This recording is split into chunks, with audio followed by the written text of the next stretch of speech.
Hello all. இன்னைக்கு நம்ம என்னன்னு தான் பார்க்க போகிறோம்.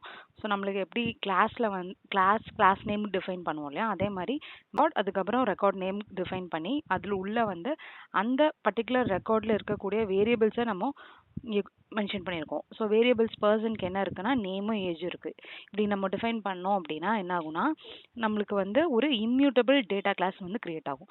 ஸோ நார்மல் கிளாஸாக இல்லாமல் ஒரு immutable data class.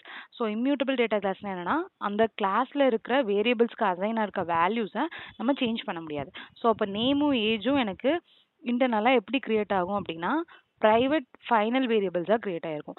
So private final வேரியபிள்ஸ்க்கு நம்ம எப்படி வேல்யூஸ் அசைன் பண்ண முடியும், கன்ஸ்ட்ரக்டர் மூலிமா பண்ணலாம், இல்லைன்னா செட்டர் மெத்தட்ஸ் மூலிமா பண்ண முடியும். பட் ஆனால் இந்த ரெக்கார்ட் பர்சன் நம்ம கிரியேட் பண்ணும்போது நம்மளுக்கு செட்டர் மெத்தட்ஸ் எதுவுமே ஜென்ரேட் ஆகாது, ஒன்லி கன்ஸ்ட்ரக்டர். ஸோ கன்ஸ்ட்ரக்டர் மூலியம் நம்ம வேல்யூ அசைன் பண்ணிட்டோம் அப்படின்னா திரும்பவும் நம்ம வேல்யூவை சேஞ்ச் பண்ண முடியாது. ஸோ அது போக நம்மளுக்கு இந்த ரெக்கார்டில் என்னென்னலாம் ஜென்ரேட் ஆகும் அப்படின்னா நம்மளுக்கு கன்ஸ்ட்ரக்டர் ஜென்ரேட் ஆயிருக்கும். அதுக்கப்புறம் நம்மளுக்கு இந்த கெட்டர் மெத்தட்ஸ் எல்லாம் ஜென்ரேட் ஆகும். கெட்டர் மெத்தட்ஸ்னா எனக்கு கெட் நேம் கெட் ஏஜ் அந்த மாதிரி இருக்காது, நேம் ஏஜ் அந்த மாதிரி இருக்கும், இந்த மாதிரி இருக்கும். ஸோ அது யூஸ் பண்ணி நம்ம வேல்யூஸ் எல்லாம் ஆக்சஸ் பண்ணிக்கலாம். ஸோ அது போக நம்மளுக்கு என்னென்ன மெத்தட்ஸ் இருக்கும் அப்படின்னா டூ ஸ்ட்ரிங் மெத்தட் இருக்கும். இப்போ இங்கே பார்த்தீங்கன்னா டாட் கொடுத்தீங்கன்னா உங்களுக்கு பர்சன் கிளாஸ்க்குள்ளே என்னென்ன மெத்தட்ஸ் இருக்குன்னு தெரியும். ஈக்குவல்ஸ் மெத்தட் இருக்குது, டூ ஸ்ட்ரிங் மெத்தட் இருக்குது.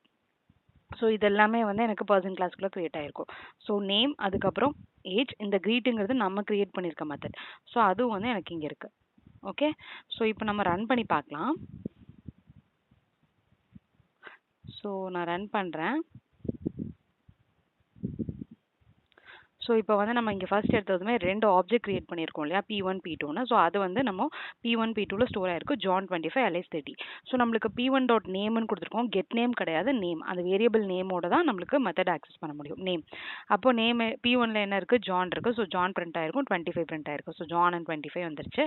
ஸோ நெக்ஸ்ட் பார்த்தீங்கன்னா இந்த க்ரீட் மெத்தட். ஸோ இந்த க்ரீட் மெத்தடில் இந்த நேமும் ஏஜும், ஸோ இந்த நேம் ஏஜ் என்னவோ இருக்கோ அது ஜாயின் 25 பிரிண்ட் ஆயிருக்கு.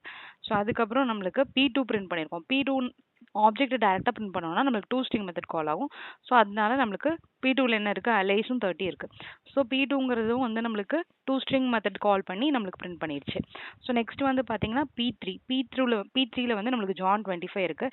யூஸ்வலாக நம்மளுக்கு ஈக்குவல்ஸ் மெத்தட் இப்போ எனக்கு இது வேற ஆப்ஜெக்ட், இது வேற ஆப்ஜெக்ட். யூஸ்வலாக நம்ம கிளாஸில் இந்த மாதிரி ரெண்டு ஆப்ஜெக்ட் கிரியேட் பண்ணி நீங்கள் ஈக்குவல்ஸ் மெத்தட் பார்த்தீங்கன்னா கண்டிப்பாக அது ஃபால்ஸ் ரிட்டர்ன் பண்ணும். பட் அதனால் பொறுத்த வரைக்கும் இந்த ஈக்குவல்ஸ் மெத்தடில் டிஃபால்ட்டாக நம்மளுக்கு ரெக்கார்டில் எப்படி இம்ப்ளிமெண்ட் ஆயிருக்கும் அப்படின்னா அதோட வேல்யூஸ் தான் கம்பேர் ஆகி இம்ப்ளிமெண்ட் ஆயிருக்கும். ஸோ அப்போ எனக்கு P1ல ஸ்டோர் ஆகிருக்கிற வேல்யூஸும் P2ல ஸ்டோர் ஆகிருக்க வேல்யூஸும் எனக்கு ஈக்குவலாக இருந்துச்சுன்னா எனக்கு ட்ரூ ரிட்டர்ன் ஆகும். ஸோ அதனால தான் எனக்கு இப்போ இங்கே ட்ரூ வந்திருக்கு. இப்போ சப்போஸ் நான் 25க்கு பதிலாக 26 கொடுக்குறேன்னா எனக்கு ஃபால்ஸ் வரும்.